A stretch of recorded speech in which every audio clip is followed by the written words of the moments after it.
Thanks for joining me. I'm Bill Holkham, and in this tutorial, I'll show you how to paint a great blue heron in watercolor. I'll guide you step by step through building soft washes, capturing light and shadow, and creating those subtle feathered textures that bring this elegant bird to life. I start with my mop brush, and I'm just laying down water where the sun will be, and continue to the edges of the paper. And when I paint, I will be painting around some of that water where the sun will be. I've got a mixture of alizarin, crimson, and scarlet lake, a fairly weak mixture, and a stronger mixture below.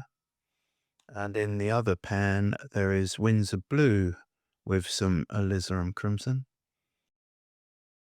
For the dark edges that you'll see we come on to later.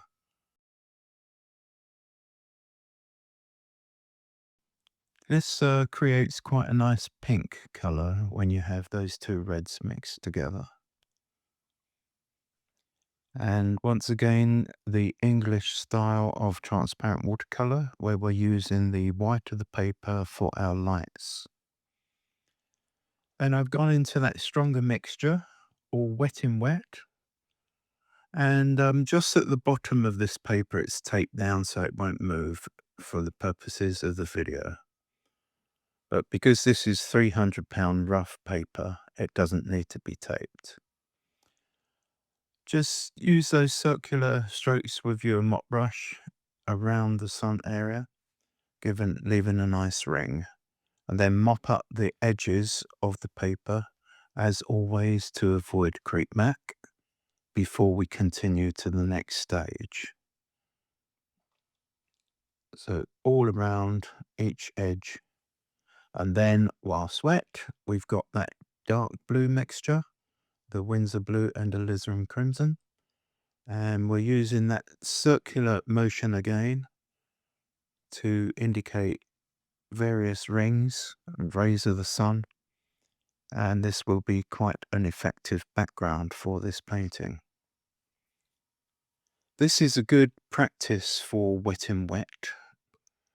And I would suggest that you could use this background for a number of paintings. Especially good for this one. Then we've got the area in the water to darken, and dark at the bottom, but then come in from the sides just a little way, leaving some of that lighter area in the central part of the painting where the water is. And still wet in wet. So this paper, as you can see, with all these washes, so much water going on and pigment, it's amazing how robust it is and how absorbent it is for laying down so much. Other papers would not be able to cope with this. So it is my number one go-to paper. And the rough version I like the best for this type of painting, landscapes in general, and wildlife. So shape that up around the sun.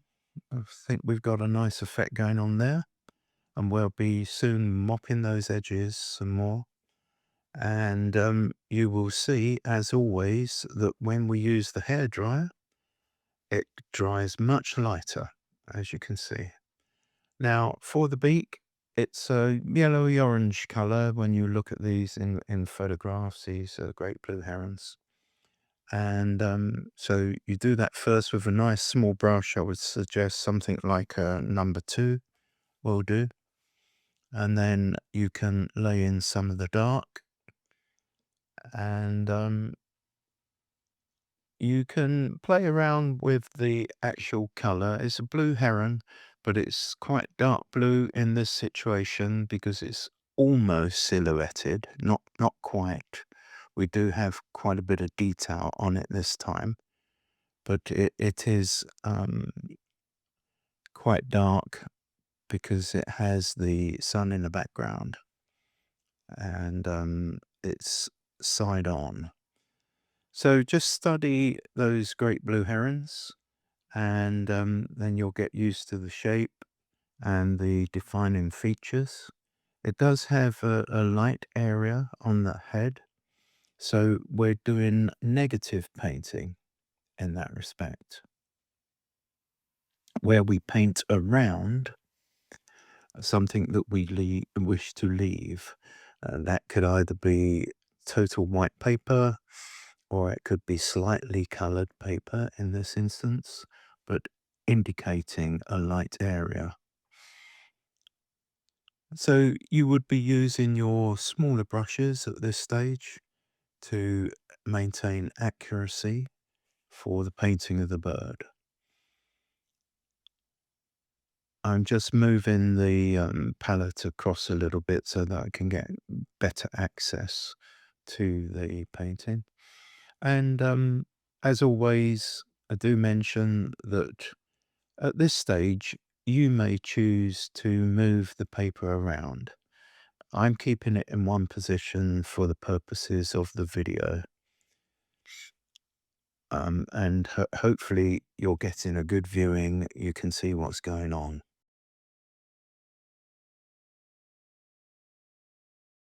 You could use a little bit of cobalt turquoise if you wish, to achieve the color match for the blue heron. Cobalt turquoise with Windsor blue. If necessary, you can add some of the red to that as well. But your choice. See how you get on with that. Or if you want it very much silhouetted, then don't bother with the cobalt turquoise. See what you prefer to produce in your own painting. Now, this blue heron, when they're in mating season, their feathers are a little bit more fluffed up. So there's a little indication of that here and there, but not too much compared to another tutorial that I've done. So we are getting that more blue effect on the body of the heron. This is a good subject to be practicing, because there are a number of features that you want to be accurate for this type of bird, but it's not too complex. Other birds, of course, the feather patterns and so forth are very intricate compared to this one. So keep laying on that paint, and eventually we'll come down to the legs, which will be quite dark. And on this occasion, I've got the bird just standing rather than wading through, so no real action going on. Trying to keep this one as simple as possible. So you'll probably resort to quite a small brush, a number 2, something like that, when drawing in the legs, and they do have these sort of knobbly knee areas, which it'd be important to include those rather than just 2 straight sticks for the legs.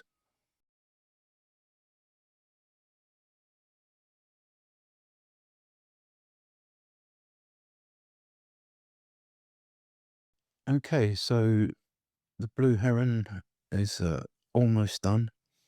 As I say, it's up to you as to how much detail you finally decide to put on the bird.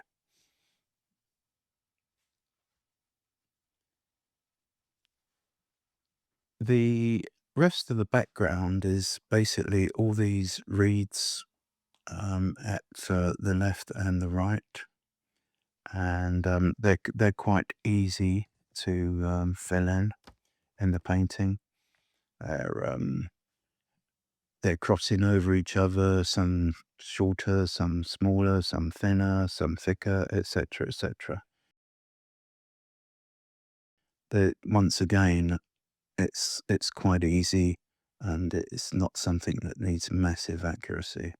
And now I'm also doing some lifting um, for that area of white on the head of the bird, where we lay down some clear water, and once done, we dab with tissue and it lightens, it brings us back down as close as possible to the white of the paper.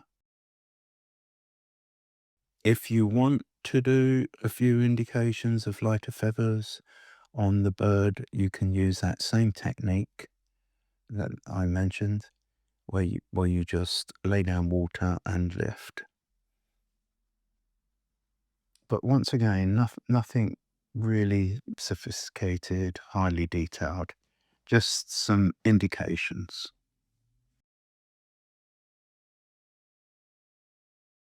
I've always enjoyed adding wildlife to my landscape paintings. I know some people are put off due to sketching elements of this. If this is something you would like me to do a tutorial on, let me know in the comments.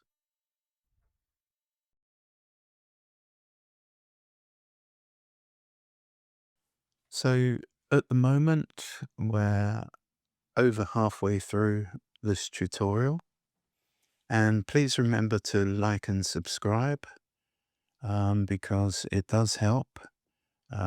We also like to receive your comments on the tutorials themselves, and also any suggestions that you may have as to different subjects that you'd like to see me do a tutorial on.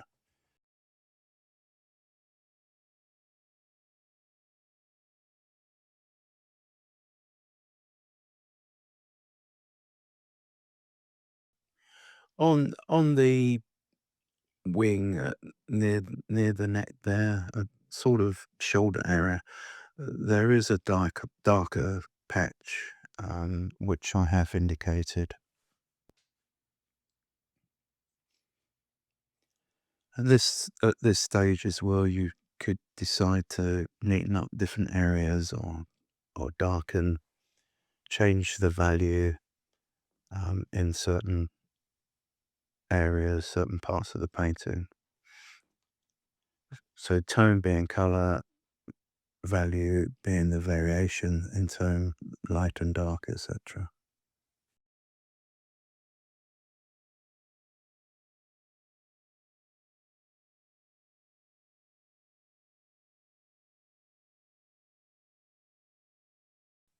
So I'm just neatening up the eye area, still trying to leave that orangey area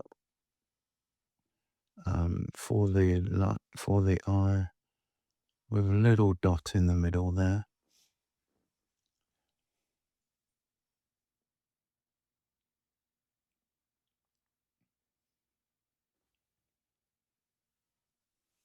They do have that dark line. It's quite a feature of the Great Blue Heron, that you see me painting in, that comes near to the eye.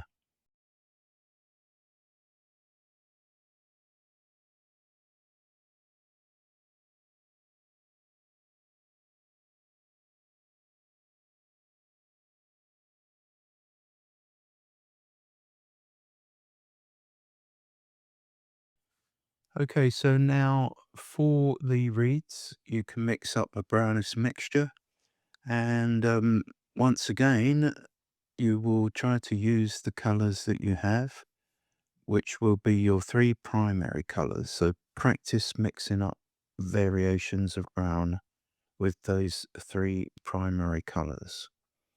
And here, for the reeds, I'm purposefully sometimes pressing down, sometimes hardly pressing at all, to give the feeling of a variation in the reed, some thicker, some thinner, some where they're almost scraped on.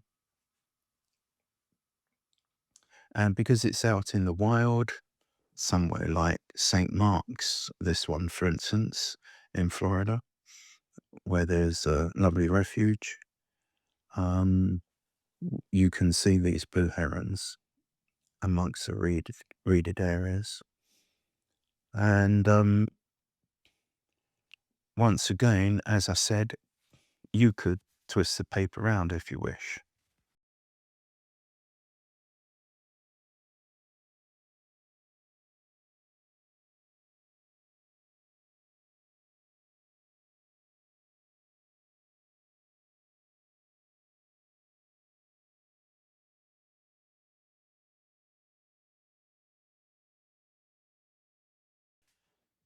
We're about 3/4 of the way through this tutorial. I do hope you have a go at this one, and of course, if you do, you can see from the wet and wet wash that I did how to achieve this background, and you could apply that to a number of different birds or other wildlife.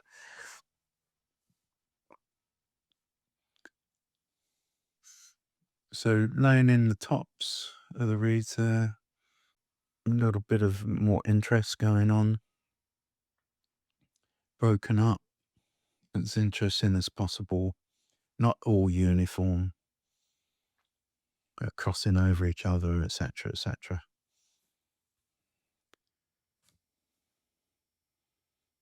And you'll see that occasionally, if you don't want to smudge an area um, with the palm of your hand, you can lay down some tissue. Just make sure that it's not damp, it's not got color to it, so you don't transfer that to the painting by accident.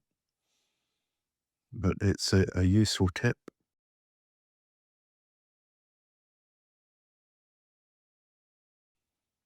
And when we do come on to the reflections, again, there'll be an indication. I'm not trying to achieve a mirror image.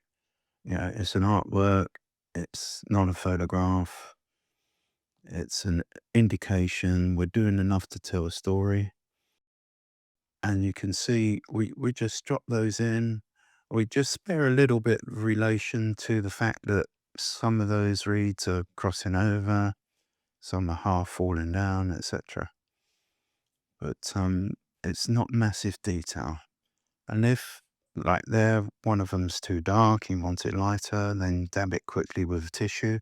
Also have tissue to hand to take off any excess from your brush.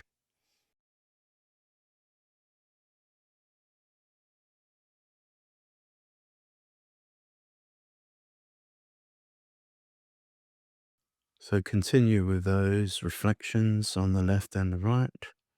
And we will be doing some ripples in the water with a flat brush and a little indication of reflection in the water from the blue heron. But once again, just an indication, nothing too detailed. So here we go, little bit of the greyish, bluey grey colour for the reflection from the bird. Just broken up using a very small brush, like a number 2. There for the legs, and then when you get down to the body, you could use the same sort of brush or a little bit larger, and just indicate that reflection, not in great detail. And once again, that will be partly covered by various ripples in the water that we'll be adding with the flat brush.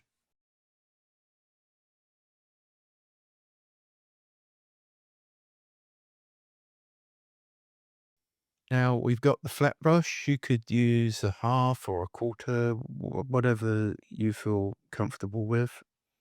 Flat brush does give you more accuracy. It's very useful for ripples in the water. Also useful for painting clouds and waves on the ocean, etc., which you can see in my other tutorials.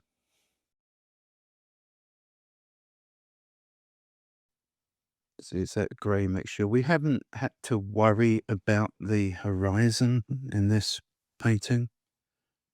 we we know it's out there, it's approximate, you know, it's it's surmised as to where exactly the horizon is. It's unimportant. I think you would agree that this is quite a harmonious painting, because we have kept to those few colours only, mixing up all the colours that we need.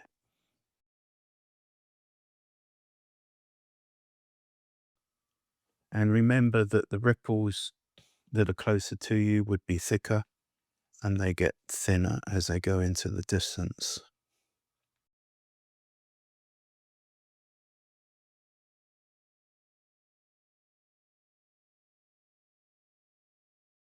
And now you can see I'm barely touching the paper for those very distant, faint ripples.